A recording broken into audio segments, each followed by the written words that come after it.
I have a confession to make. But first, I want you to make a little confession to me.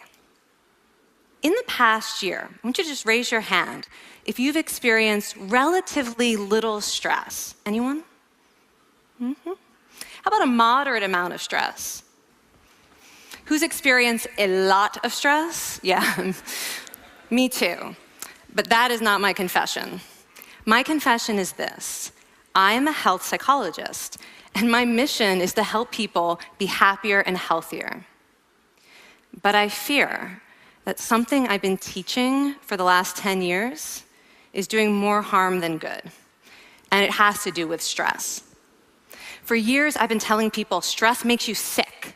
It increases the risk of everything from the common cold to cardiovascular disease.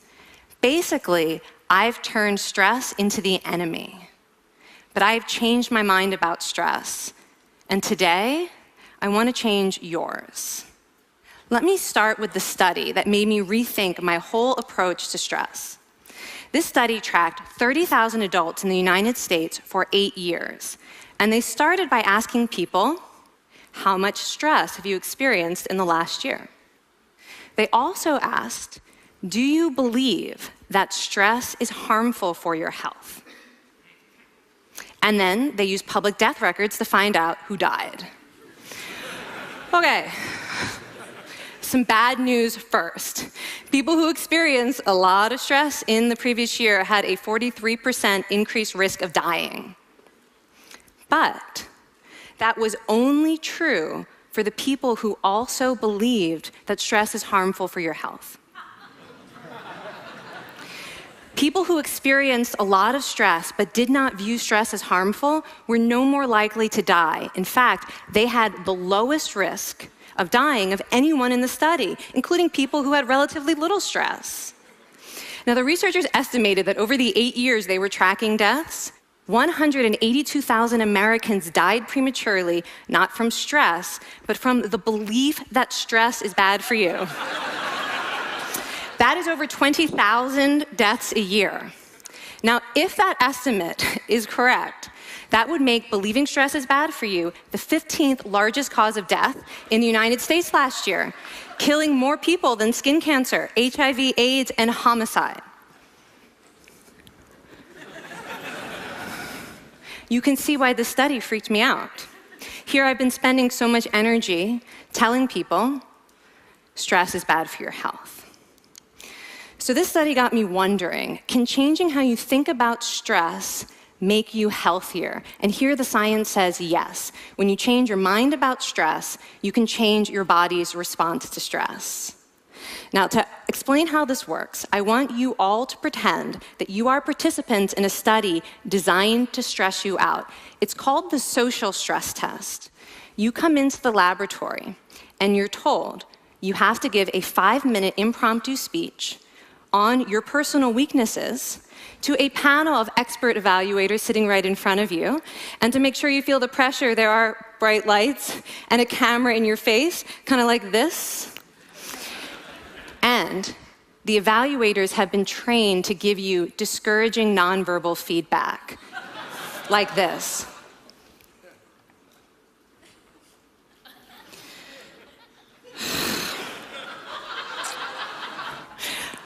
Now that you're sufficiently demoralized, time for part 2, a math test. And unbeknownst to you, the experimenter has been trained to harass you during it. Now, we're gonna all do this together. It's gonna be fun, for me. Okay. I want you all to count backwards from 996 in increments of 7. You're gonna do this out loud as fast as you can, starting with 996. Go. Go faster. Faster, please. You're going too slow. Stop, stop, stop, stop. That guy made a mistake. We're gonna have to start all over again. You're not very good at this, are you? Okay, so you get the idea. Now, if you were actually in this study, you'd probably be a little stressed out. Your heart might be pounding, you might be breathing faster, maybe breaking out into a sweat. And normally we interpret these physical changes as anxiety or signs that we aren't coping very well with the pressure. But what if you viewed them instead as signs that your body was energized, was preparing you to meet this challenge? Now, that is exactly what participants were told in a study conducted at Harvard University. Before they went through the social stress test, they were taught to rethink their stress response as helpful. That pounding heart is preparing you for action. If you're breathing faster, it's no problem. It's getting more oxygen to your brain.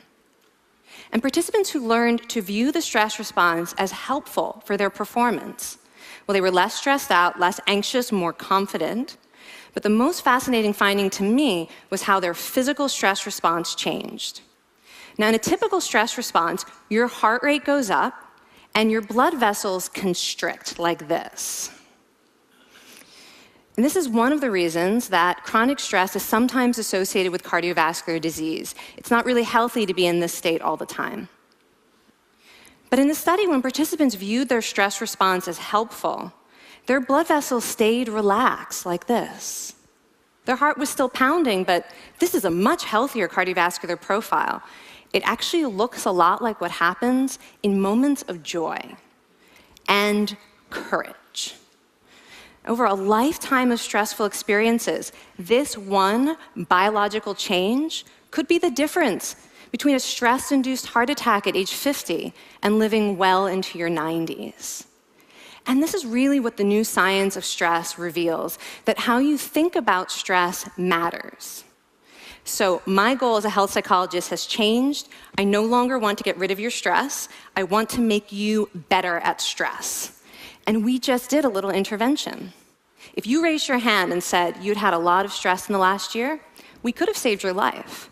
Because hopefully the next time your heart is pounding from stress, you're going to remember this talk, and you're going to think to yourself, this is my body helping me rise to this challenge. And when you view stress in that way, your body believes you, and your stress response becomes healthier. Now, I said I have over a decade of demonizing stress to redeem myself from. So we are going to do one more intervention. I want to tell you about one of the most underappreciated aspects of the stress response. And the idea is this: stress makes you social. To understand this side of stress, we need to talk about a hormone, oxytocin. And I know oxytocin has already gotten as much hype as a hormone can get. It even has its own cute nickname, the cuddle hormone, because it's released when you hug someone.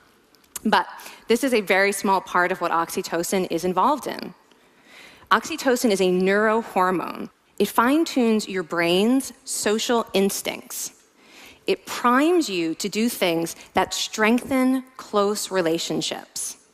Oxytocin makes you crave physical contact with your friends and family. It enhances your empathy. It even makes you more willing to help and support the people you care about.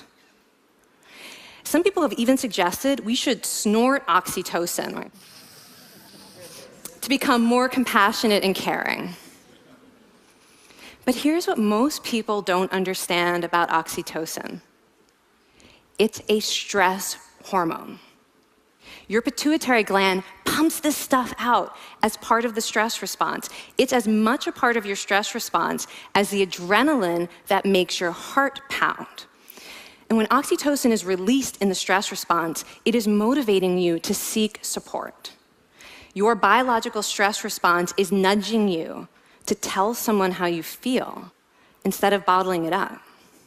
Your stress response wants to make sure you notice when someone else in your life is struggling so that you can support each other. When life is difficult, your stress response wants you to be surrounded by people who care about you. Okay, so how is knowing this side of stress going to make you healthier? Well, oxytocin doesn't only act on your brain, it also acts on your body. And one of its main roles in your body is to protect your cardiovascular system from the effects of stress. It's a natural anti-inflammatory. It also helps your blood vessels stay relaxed during stress. But my favorite effect on the body is actually on the heart. Your heart has receptors for this hormone. And oxytocin helps heart cells regenerate and heal from any stress-induced damage. This stress hormone strengthens your heart. And the cool thing is that all of these physical benefits of oxytocin are enhanced by social contact and social support. So when you reach out to others under stress, either to seek support or to help someone else, you release more of this hormone, your stress response becomes healthier, and you actually recover faster from stress. I find this amazing that your stress response has a built-in mechanism for stress resilience. And that mechanism is human connection. I want to finish by telling you about one more study. And listen up, because this study could also save a life.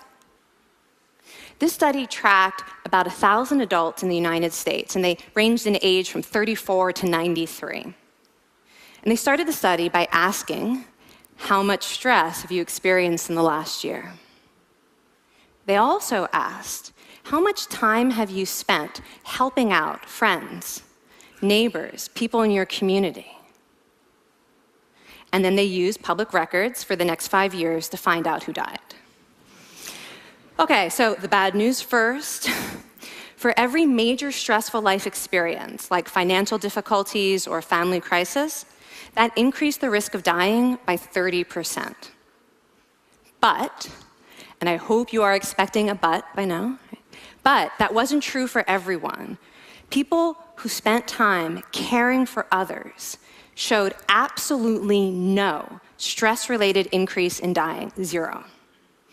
Caring created resilience. And so we see once again that the harmful effects of stress on your health are not inevitable. How you think and how you act can transform your experience of stress. When you choose to view your stress response as helpful, you create the biology of courage. And when you choose to connect with others under stress, you can create resilience. Now, I wouldn't necessarily ask for more stressful experiences in my life, but this science has given me a whole new appreciation for stress.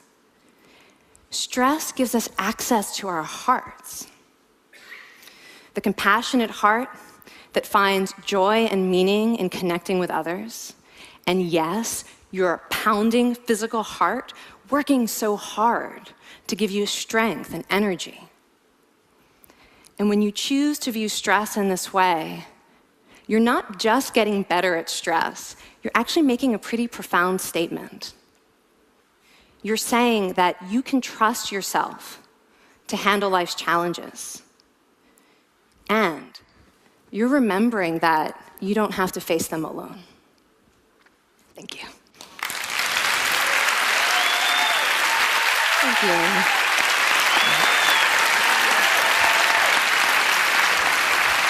I mean, this is kind of amazing what you're telling us. It seems amazing to me that a belief about stress can make so much difference to someone's life expectancy.